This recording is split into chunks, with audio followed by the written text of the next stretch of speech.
Hello, it's me, and I've had some requests to go through the solve strategy of this really pretty looking puzzle here.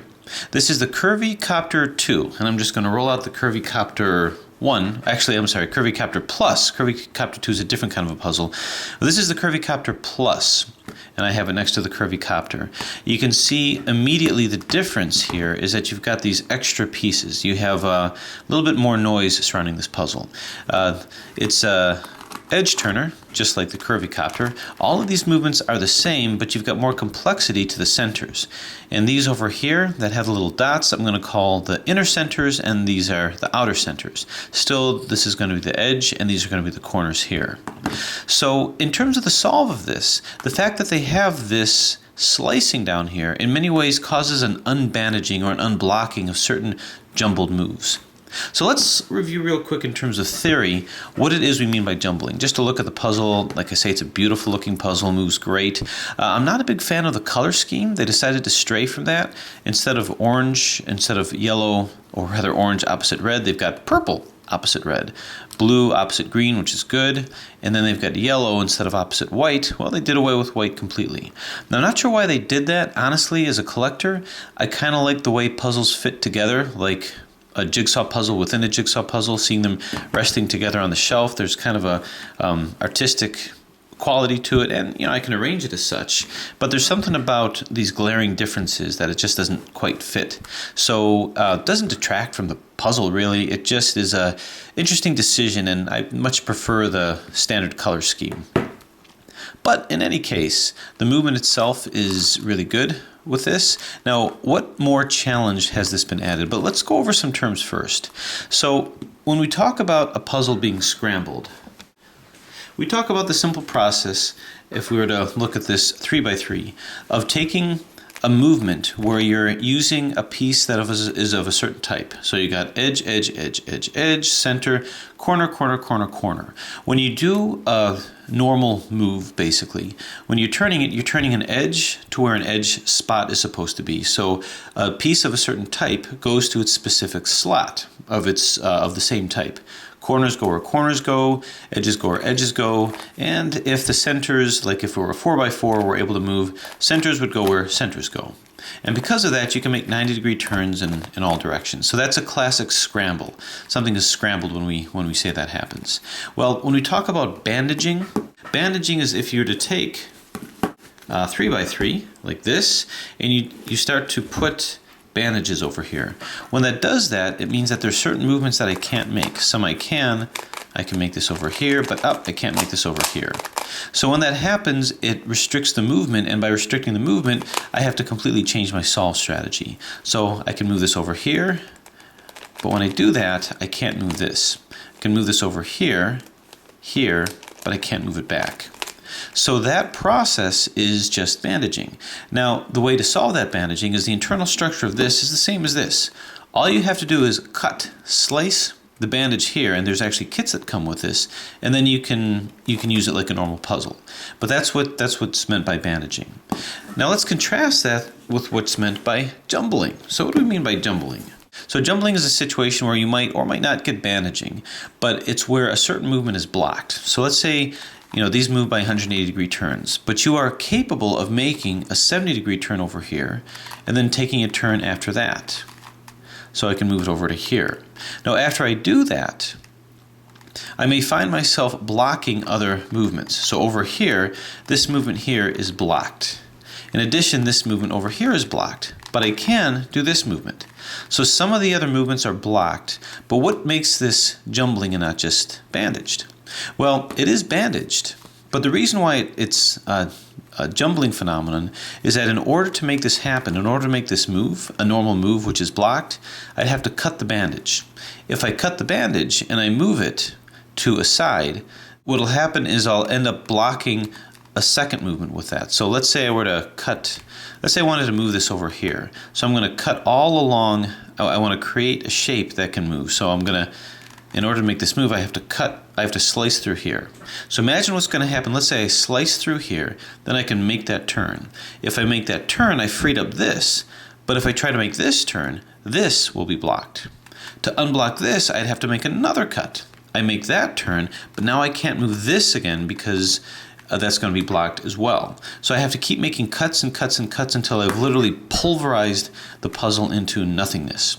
So the difference between jumbling and pure bandaging is I can cut the bandage and I have pretty much this puzzle back again. With here, every time I cut it, I can make a turn, or more likely over here I can make a turn, but then I can't make another turn unless I make another cut. So I'll end up cutting myself out of a puzzle.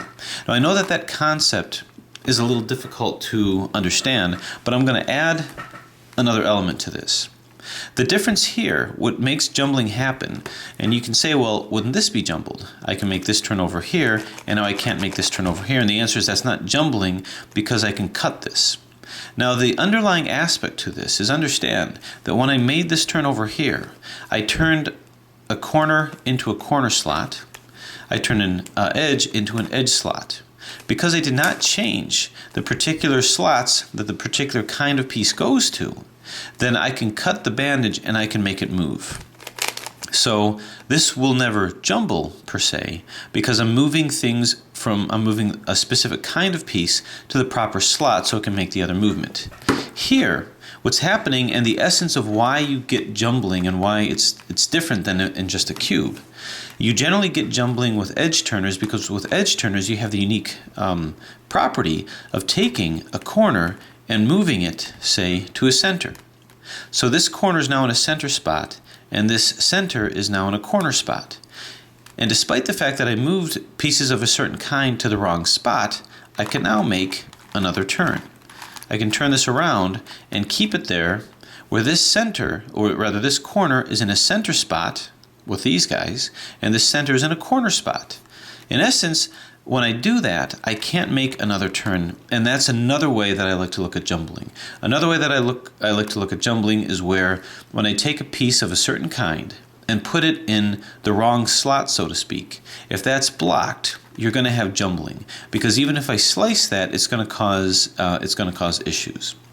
So I'm going to sort of broaden that definition or the concept of jumbling a little bit and say that if I take a piece of a certain type, put it in a different kind of a slot, make one move from that slot, if it becomes blocked and bandaged from making further moves, or if I block other moves, then I say that it's jumbled. And no matter how much I slice it down, I'm not going to be able to continue with the functionality of the puzzle. So that's jumbling. Now I want to introduce another kind of a concept.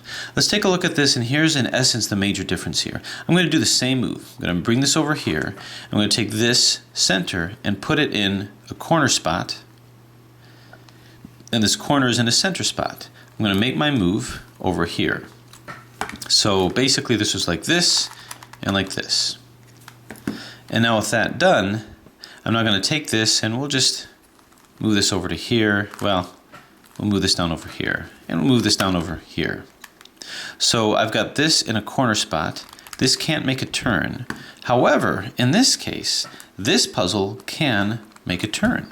So I put a center, or a portion of the center, the inner center, into a corner spot, and I'm able to make another turn with that.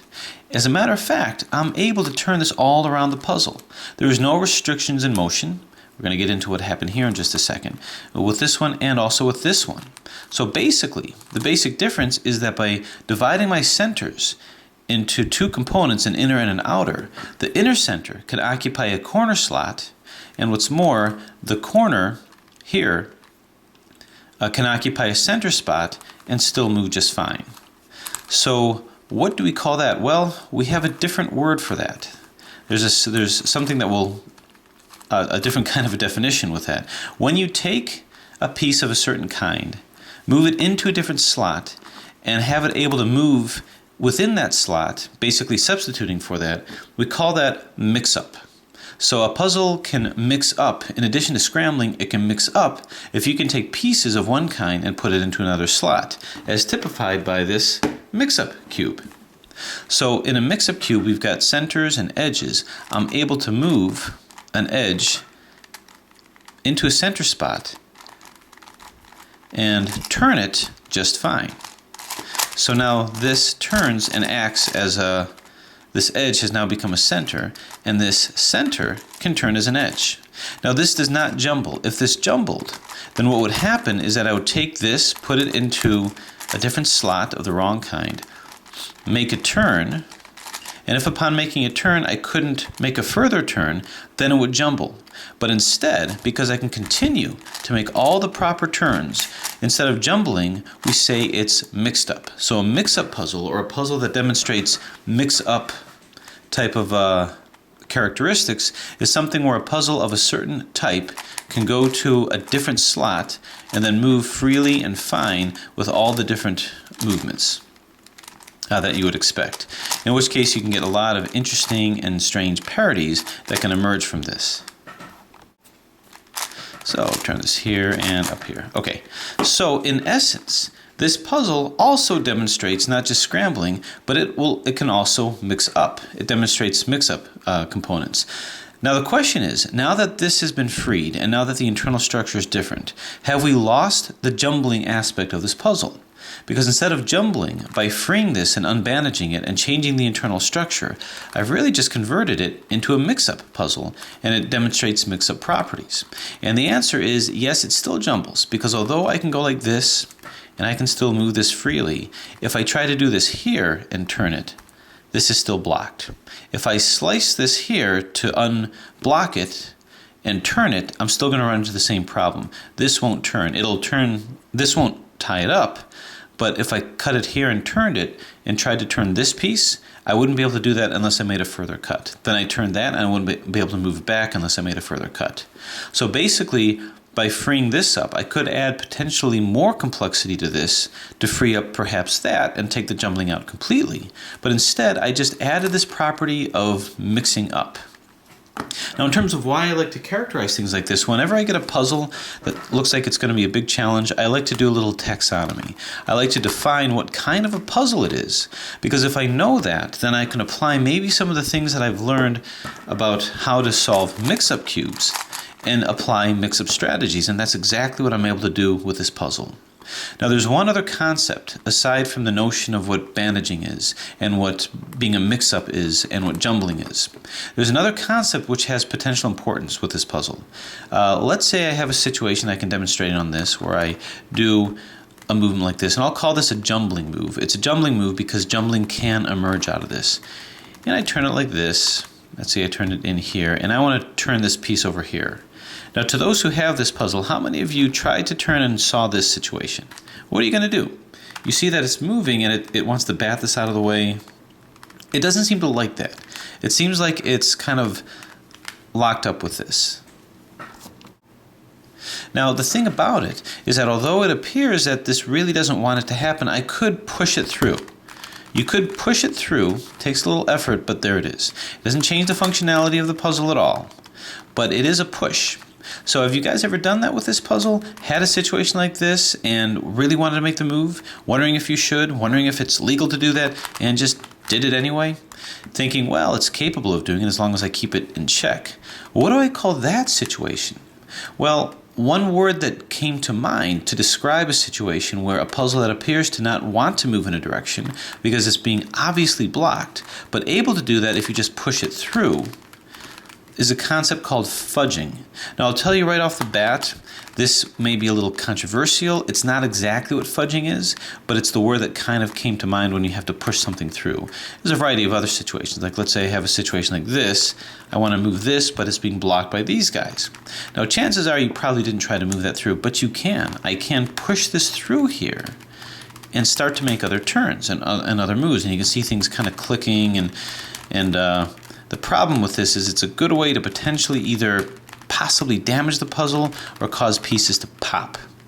So we got to be careful with that. Now, the actual definition of what fudging means, as we're kind of talking about that, is a situation where a puzzle which generally is not supposed to make a certain move based on its structure is redesigned so that it can make the move because of little grooves that's there. Let's take that as an example with this guy here. This 5x6x7. Now this is a brick-style cuboid. Brick-style cuboid means that you can make nice movements over here. We're we're pretty much going 180 degrees here. We can't make this movement over here. Now that's not exactly bandaging, that's just following the law of cuboids, and that's a different kind of a concept. But if I turn odd into an odd and turn it this way, I can make these turns, and that's not a problem. So that's a known law with that, and that's not really bandaging. I mean, some pieces may become bandaged together, but there's a baseline puzzle or cuboid that you're solving with this. Well, what if I had a situation, turning it like this, say, and I make a turn here, and I'm not supposed to be able to turn it like this, but what if I redesigned this puzzle, and I made little grooves over here, and I made something internal where I'm able to actually make that turn? The ability to do that is actually the concept of fudging. So fudging is when you take a structure that's not supposed to shapeshift or not supposed to make a turn, and you redesign it. So let's say I move this over here. We know that as a brick, I can't move it this way. But let's say I redesign it to where I make certain grooves here and allow it to do that. You're going to see certain creations from Oscar, who makes a lot of brilliant puzzles that are able to do these things that just go against what you'd think it should be able to do. So that's not actually pushing things through. That's an actual design of the puzzle itself in order to add degrees of complexity, turning a 4-layer into a 5-layer and allowing it to make turns. It's designed to do that. So fudging is redesigning a puzzle to where moves that normally wouldn't be made in a pure puzzle, so to speak, are able to be made. That's different from what I'm talking about here. What I'm talking about is taking a move that seems like it shouldn't happen and pushing it through. The puzzle is designed to be able to make that move, but it also seems to be designed to try to block that. Do I call that fudging? Do I call that a form of fudging? I'll let you decide. But in my mind, I've kind of been calling that fudging because that's something that's going to start happening can happen with this puzzle, but it's something that's going to happen even more with this, of pushing things through. Because as we're playing with this puzzle, there's going to be changes to the shape and organization that's going to make it to where just doing a move that you really want to do, you have to push it through. I would recommend not doing what I would call fudging moves as much as possible, because in this puzzle, I actually had it come apart on me twice, and I've had to do reassemblies twice, and that is not fun. So those are some of the concepts that we're talking about, but let's look at some of the movement of this puzzle. Now, before we begin the actual description of the solve, I wanted to run through a couple of concepts that are going to be important regarding how to deal with a curvy copter. There's only a couple of algorithms that you need to know. Most of this is all strategy and positioning, which makes it pretty fun. But here's the main concept that you need to know. First off, in terms of rotating these around, I have one algorithm, which I'll call the C algorithm, which causes basically the corner that's on the right back to stay exactly the same and permutes these corners around. So the C algorithm, I'm going to call this over here 2F. This will be a 2R and 2B. So that's going to be 2F, 2R, 2B, 2R, 2F, 2R, 2B, 2R. So notice what happened. All these are back. This is exactly the same. But these guys have all been permuted. They've all managed to turn around. If I do that enough times, I'm eventually going to get it all back. Now, if you recall, the other algorithm that I'll do, just in case you have all of them in, but you have to rotate them, this will keep this one the same, but all of these will rotate. They're going to stay where they're at, but you're going to just rotate them. And that's where you go just kind of around the world. Starting off on the right side, you start off here doing a 2R, 2B, 2L, 2F, that's 1. Then 2, 2, 2, 2, then 3, 3, 3, and 3. So notice that did actually a couple things. It kept this the same. It rotated these guys, and it rotated them in a clockwise position. It also flipped these guys here as well. So if I do that enough times, holding this one to the front right, I'm going to eventually turn these back into position. Now, the other thing is a certain position, a jumbled position, that's going to be a pretty classic position in terms of getting it back to the cube shape. So if I were to just do some random jumbling moves here, eventually you're going to get to a situation potentially like this, where you have one corner corner center pair that's poking outwards and another one that's poking down. If you get in this position, it's pretty easy to get it back into the square form. What you're going to do is you're going to take the one that's pointing outwards, just move them up, find your bare side, so you don't want to hold it like this because this is poking up here. Bring this up to its kind of jumbled position and then do a 2F like so, and then bring it down. So that's going to be a classic scenario that I'm going to be looking for to return it to this position. The other thing to bear in mind too, and this has more to do with the Curvy Copter solve, is the single jumble maneuver and the double jumble maneuver. The double jumble maneuver, basically what that does is it rotates these guys and rotates this. So this is a way of rotating the corner here. So the single jumble maneuver, what that does is it takes these two and switches its orbit, and then it takes these two and swaps it within the same orbit. So this will come here, but notice it doesn't leave its orbit. An orbit is a place that it is accessible to if you just do 180-degree turns. So the end result of the single jumble maneuver is switching the orbit of these two and swapping these two within its orbit. And that's where you take the right side, go up, take the left face side here, go down like this in the jumble position, and just do a 2F and then bring it back. You notice you swapped these two, and these two got swapped as well. So that's the single jumble maneuver. The double jumble maneuver is a way of swapping edges, corners, and rotating an edge. And that's where you do a single jumble maneuver, like so, and then follow it with another single jumble, but instead of starting with the right top, you start with the left top, bring it up, bring it across, bring it down, and back. What you can then do is do another 2F to bring your centers back, and the end result of that is you swapped these two and you turn this upside down. That's all you really need to know. Now we move that into various ways of dealing with these guys, which is the inner centers.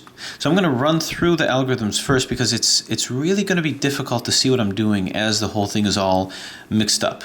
It's going to be jumbled, it's going to be mixed up, it's going to be scrambled, and it's going to be fudged at sometimes too. From time to time, you may find yourself in a situation where you have to swap the inner centers. Okay, the way to do that is the two inner centers by this technique that are going to swap is going to be the one that's here and the one that's here. If I were to turn it over here, take any two that are next to each other and you can coordinate a swap. So I can coordinate a swap of these two, I can do it these two. As long as you put it next to each other, it can work. Because if it's next to it, then just put this down here, which brings this over here and this over here. So how do I swap these two inner centers? Well, what you're going to do is take this area here, take this inner center and bring it all the way here so that it's in corner position over here. Then what you're going to do is, this is actually a jumbled configuration, so bring it up to a jumbled RI and then do a 2F, splat. That puts it over here, and understand that this is in corner position, the center's in corner position. What you're then going to do is you're going to take this and you're going to do another R. Bring it back to where it was before. Then take this that you put here, so now you've exchanged this is now over here, then do a 2B like so, and now you have these two directly across from each other. You then do your exchange, where you just do a 2L like so, so now these two are exchanged. After exchanging them, you can easily move them back by once again doing a 2B, and then move this up to a RI over here, and now you can take this, wheel it up, and bring it back, or we can just bring it back over here. So as you can see, you swapped these two. So that's a way of swapping two of these. So that's one potential algorithm to bear in mind. So anytime you find yourself where you've got two that aren't good, let's say I want to swap this with this, now I can do it the other way around too. I can swap these two. If I want to do that same thing, let's move this in to a corner position, do a 2F, that brings this over here. I'm going to take this, plop it back here, and do a 2B. I can now coordinate a swap here, splat, bring this back, reverse this over here. Now notice I'm not saying much in terms of algorithms. You can visualize this and then bring it back, or you can bring it back here. So now we've swapped these two. So that's a clean way of swapping centers. But that's not really the mix-up. portion of this. To do the mix-up, we'd have to swap a center with a corner. So that's another matter of some positioning that's going to happen. So if you wanted to do that, if you wanted to swap a center with a corner, there's a way to swap this center, inner center, with this corner over here. It's going to be this corner over here. Bring this back so that this is at corner position. Once this center, inner center, is at corner position, now I'm just going to wheel this around like so. So I've wheeled that around. This is still in the corner position. This is now occupying that space in the center position, so I just move it back. So what you have is basically these have kind of swapped positions. You just can't tell from here. But now I'm free basically to do whatever I want. This is now in a corner position, but if I were to focus on this, I can now move this around. And you can see this is now in a corner position over here. So this basically swapped with this, and I can move these all around. I can even try to move some of these back. I can take this over here. And this is kind of intuitive. Actually take this over here, move this around, but this is occupying a center portion. This is occupying a center portion. It's pretty intuitive when this happens, and best I can do is try to describe what I'm doing as I'm doing it. What I'm doing is I'm just kind of doing jumbling maneuvers. Now what you see is that I actually pull this out to where this is rotated, this is twisted. If I wanted to get this out, remember, anytime you want to get a center out, put it in a corner position and then move it out from there, and then I can just kind of do whatever I want to do. Here's this corner over here. So this is a corner that's acting like a center, and this is a center acting like, or this is a center that's rotated. So this is the mix-up portion of that. These two kind of flipped, I guess.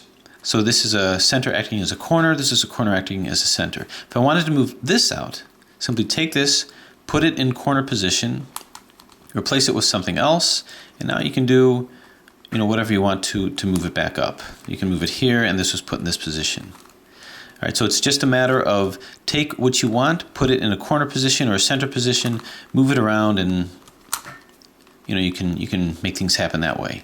Now, from time to time, you may find yourself in a situation where you've got a center over here, and you want to put it by an edge.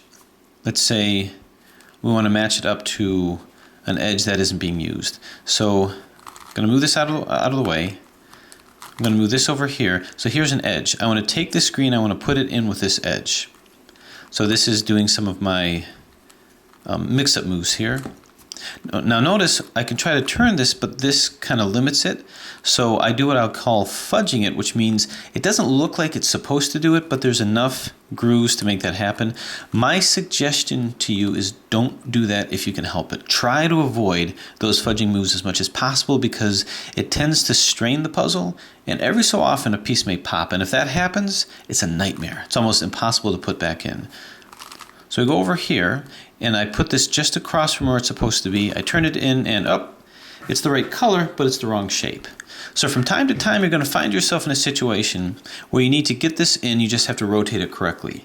If that happens, what you're going to do, and what I'm going to do is, well, let's get this out of the way so that it doesn't end up having to be fudged with this piece. But if that happens, what you're going to do is move it out from the corner, make it like a corner, take it out of the way, then take this and kind of go around the world here and here until it's opposite on this side. It reorients it, so then you just turn it. I think we may be fudged somewhere a little bit over here, but you turn it and you can see it comes in just fine. Now if I were to turn it and it wasn't just fine, what I would then do is I would move this back where it was.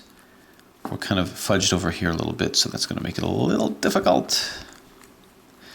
But in any case, you move it back over here and just do the same thing. So by moving it back, and I don't want to fudge it too much. What if I went like this, move this puppy out of the way. Okay, let's try it again. Every so often you have to do things like that. So let's say this wasn't in. I just simply take it here, move it back, and I just do that pattern again. Take it out, then go turn, turn, move it back in. You can see it doesn't work. Turn, turn.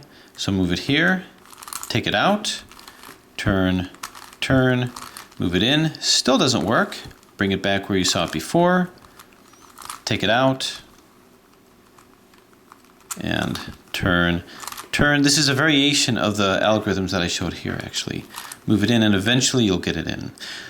Okay, once you get it in, my suggestion is try to take these out as much as you can. You can see this configuration where one is pointing out and one is pointing across. So let's say I want to move this into a cubic position. You can see that this is bare up here. This is one that's pointing out. So I just move this up, turn this in, and move it down. So you're going to find it's going to free things up a little bit more. I've got this here. Now, what am I going to do about something like this? Well, basically what I want to do to swap it, first thing I'm going to do is I'm going to take this corner, take it into a center position, and now start to move this around. So at least what's going to happen is I've put this in association with a center over here. So I can move this here. This is an outer center. So now I'm going to take this, move this into center or corner position again, move it out, and move this back. This is here for a reason. It's here to make sure there's no actual parity. It's got to be here. Now I'm going to take this, line it up with this. So this is just an example. I'm going to move this around, bring this here so it's in line, take a turn, and this happens to fit. If it didn't fit, you know what to do. Once I do that, I'm going to try to line it up here. This is the configuration that you want. But anyway, this is to the side. This is here and pointing up. Turn it to where you have a bare side. Move it up. Turn it in, move it down. Okay, so those are the tricks of the trade. That's what you need to do. That's how you swap these edges, corners. That's how you rotate it. That's how you turn it. And that's about as much of a description as I can give to make it make sense.